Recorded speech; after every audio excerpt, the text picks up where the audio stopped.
Et bonjour, on se retrouve aujourd'hui pour le livre Des coups de fil de l'au-delà de Laurent Kasprowitz, qui est un livre de témoignages, d'appels téléphoniques provenant de proches de personnes décédées et qui soulève vraiment la question de est-ce que c'est la preuve d'une vie après la mort? Qu'est-ce que c'est qui se manifeste à nous à ce moment-là? Et je trouve que c'est génial. Par exemple, il y a déjà des exemples à l'arrière du livre. Donc, par exemple, Italie, années 70, le mari d'Emma, hospitalisé, décède durant la nuit. Rentrée chez elle au matin, Emma reçoit un appel au bout du fil de son mari qui lui demande pourquoi elle n'est pas venue le voir comme elle en a l'habitude. L'Américain Charles Peck est victime d'un terrible accident de train. Dans les heures qui suivent, ses proches reçoivent des appels émis de son portable, mais il ne parle pas. Plus tard, ils apprennent qu'il a été tué sur le coup. Les médecins sont formels et il y a 35 personnes qui ont reçu ces coups de téléphone et ils comprennent pas d'où ça vient. Il y a aussi Didier qui reçoit un texto d'un numéro inconnu. Le message est signé de son compagnon décédé 7 jours plus tôt, même heure, même minute. Et ça, c'est des choses qui sont récurrentes. Il y a aussi le truc où ça laisse un message sur le répondeur ou un texto et le message disparaît au bout de quelques temps.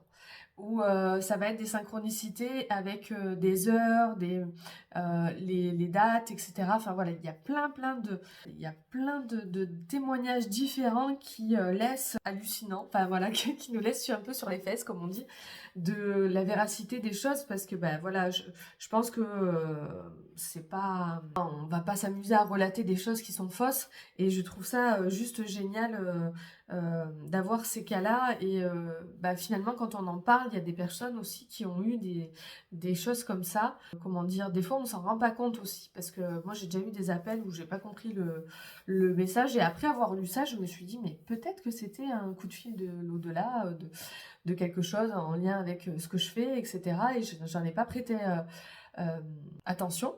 Et par exemple, là, j'ai eu une série où bah, j'avais des appels de numéros différents. Quand je rappelais les personnes me disaient non, je ne vous ai pas appelé. Et je me suis posé la question et donc j'ai fait mes recherches. Apparemment, ça serait des membres de ma famille qui auraient tenté de me contacter au vu de ce que je fais. Donc voilà, j'ai eu les messages, donc c'est bon. Et depuis, ça a cessé. Donc voilà, je trouve que c'est hallucinant parce que des fois, dans les messages, les personnes reconnaissent vraiment la voix de la personne au bout du fil. Et ça peut être des choses assez folles parce que il y a le témoignage dedans d'une femme où c'est son dentiste qui l'appelle et quand elle, c'est au sujet d'une couronne, alors je sais plus le message exactement, mais la personne est hallucinée parce qu'en fait, quand elle se renseigne, ben en fait, le dentiste est décédé depuis une semaine ou 2 semaines, je sais plus, mais voilà, et la personne se dit, mais qui m'a appelé quoi? C'est ça qui est fou. Et donc ça relance. Alors moi c'est vrai que j'ai lu le livre Phénomène. Je vais vous faire une vidéo dessus. Il est juste hallucinant ce livre qui euh, qui amène beaucoup d'interrogations et Laurent Kasprowitz le fait aussi. C'est-à-dire il vient nous poser la question d'où viennent ces coups de fil de l'au-delà, qu'est-ce qui émane de ces coups de fil de l'au-delà, parce que voilà, quand on s'intéresse à ce sujet de la vie après la mort, on a plein d'outils avec lesquels on peut essayer de communiquer avec les défunts. On a la Ouija, le guéridon, la TCI, donc la transcommunication instrumentale, où on va enregistrer des voix. Et donc en fait, le téléphone va faire un petit peu comme la TCI, c'est-à-dire qu'il va enregistrer des voix pour la personne qui va recevoir le message.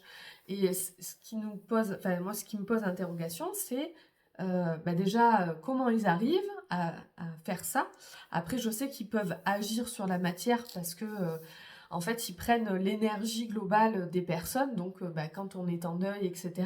Je pense qu'on émane enfin de nous émane une énergie bien particulière qui fait qu'on peut, je pense, agir sur la matière, oui. Et je pense que voilà, quand on voit par exemple avec le guéridon que les défunts, les entités peuvent agir sur bah, quelque chose de dur en bois, tout est faisable finalement puisque les téléphones, c'est des ondes. Donc pour eux, je pense que c'est encore plus facile de manifester dans ces outils-là comme il y avait la télévision à l'époque, comme il y a voilà, la transcommunication instrumentale. Donc c'est vraiment un livre que j'ai vraiment aimé aussi, voilà, moi ce que j'aime c'est voilà, le fait de relater beaucoup de témoignages divers et variés. Et ce que j'aime aussi, c'est que Laurent Kasprowitz nous amène à nous poser des questions. C'est ça que j'aime bien aussi. Comment c'est possible, le pourquoi du comment, enfin voilà. Et justement, il parle du livre que j'aime bien, qui s'appelle Phénomène, et qui est intéressant aussi à voir c'est pas dans sa croyance, mais d'ouverture d'esprit, on va dire, qui amène à d'autres connaissances et à se poser d'autres questions, et pas être trop dans les trucs un peu trop new age les esprits, etc., les anges, les guides, etc., qu'il y a autre chose aussi qui est autour de nous. Donc voilà. Donc je vous invite à le lire si le sujet vous intéresse.